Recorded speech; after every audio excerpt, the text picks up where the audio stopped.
Hello, my name is Bert Smith. The Historical Society of the New York Courts note that James Kent was an Associate Justice of the New York Supreme Court 1798 to 1804, Chief Justice of New York 1804 to 1814, and Chancellor of New York, which is simply the highest judicial officer of the state from 1814 to 1823.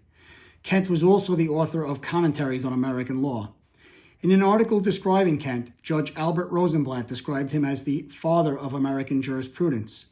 Robert Murphy highlighted Kent's prominence as the American Blackstone. Herbert Titus similarly refers to Kent as America's Blackstone in God, Man, and Law. My research question for this presentation was, why was Kent considered America's Blackstone?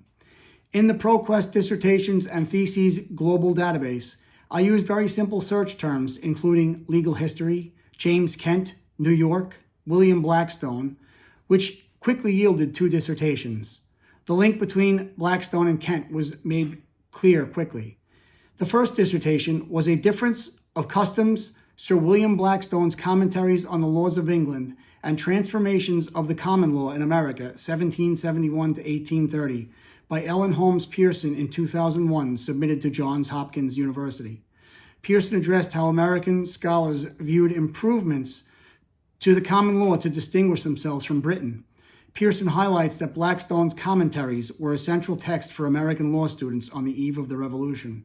In fact, she notes that, quote, after reading Blackstone's commentaries as a student at Yale during the Revolution, New York's James Kent resolved to study law at page 14.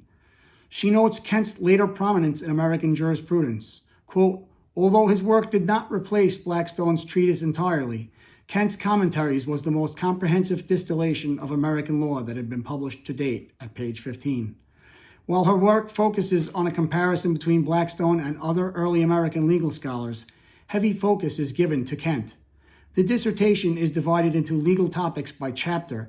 The bibliography focuses on the type of source used, including primary sources and secondary sources. The second dissertation was Statutory Interpretation and Judicial Authority 1776 to 1860 by Farrah Peterson in 2015, submitted to Princeton University. Peterson's dissertation was structured in 3 main sections.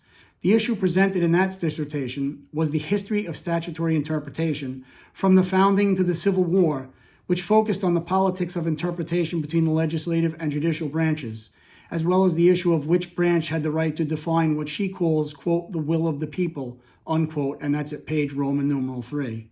Peterson noted 2 phases of interpretation during that time, which she described as the Kent era between 1800 and 1820, in which American judges saw themselves as collaborators with legislatures, followed by a period of formalism during which judges rejected any partnership with legislatures in making law, and that's at page 4.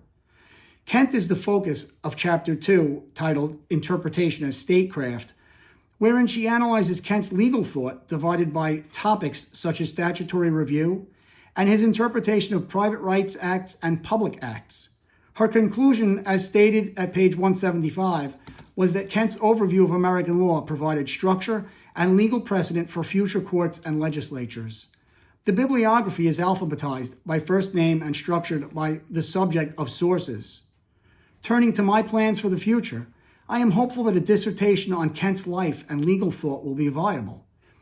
In footnote 111 at page 274, Pearson stated, quote, Kent's life and work has generated surprisingly little scholarship. Historians have only begun to explore his commentaries as a significant contribution to American legal literature, and his life and work merit further study. Thank you for watching.